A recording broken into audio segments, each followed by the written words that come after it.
Fagligt set har jeg været optaget af det eksistentielle perspektiv gennem længere tid. Jeg oplever, at det er en overset del i klienternes verden. Vi mangler et sprog, og vi mangler nogle metodiske muligheder for at spørge ind til den del af deres verden. Og det er jeg meget begejstret for, at jeg har fundet her i VITA-uddannelsen. Det er ikke bare en uddannelse, som arbejder med det eksistentielle perspektiv. Det integrerer det med et dynamisk perspektiv, med det narrative, mentalisering, med affektbevidsthed. Alt det, som jeg oplever, giver så god mening i mine terapier til daglig.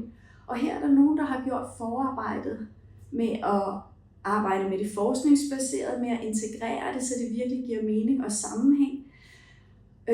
Og de formidler det på en meget klar måde.